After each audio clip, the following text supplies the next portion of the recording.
அல்லாஹ்விற்கு பிடித்தமான இன்னும் சொர்க்கத்திற்கு நெருக்கமான செயல் எதுன்னு உங்களுக்கு தெரியுமா? அப்துல்லா இப்னு மஸ்ஊத் ரலியல்லாஹு அன்ஹு அவர்கள் அறிவிக்கிறார்கள். நூல் புகாரியிலே 527வது செய்தியாக பதிவு செய்யப்பட்டிருக்கிறது. அப்துல்லா இப்னு மஸ்ஊத் ரலியல்லாஹு அன்ஹு அவர்கள் அல்லாஹ்வின் தூதரிடத்துல கேட்கிறாங்க, யா ரசூலல்லாஹ், அல்லாஹ்வுடைய தூதரே, ஐயுல் அமலி அஹப்பு இலல்லாஹ், அல்லாஹ்விற்கு மிகவும் பிடித்தமான இன்னும் சொர்க்கத்திற்கு மிகவும் நெருக்கமான செயல் எது என்று கேட்டார்கள். இதற்கு அல்லாஹ்வுடைய தூதர் அவர்கள் அஸ்ஸலாத்து அலா வக்திஹா, ஐவேளை தொழுகையும் அதற்குரிய நேரத்தில் சரியாக தொழுவது என்று கூறினார்கள். சும்மாயும் பிறகு எதுன்னு கேட்கிறாங்க, பிர்ருல் வாலிதை, உன்னை பெற்றெடுத்த 2 பெற்றோர்களுக்கும் நன்மை செய்வது என்று கூறினார்கள்.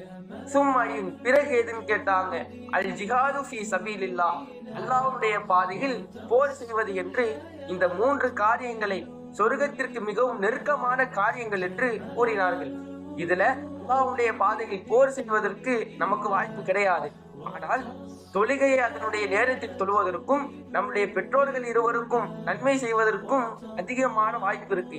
இந்த 2 காரியங்களையும் எந்த ஒரு குறையும் வைக்காமல் சரியான முறையில் நம்முடைய வாழ்க்கையில் செய்தாலே நாம் மிகவும் சுலபமான முறையில சொர்க்கத்திற்கு நுழைந்து விடலாம்.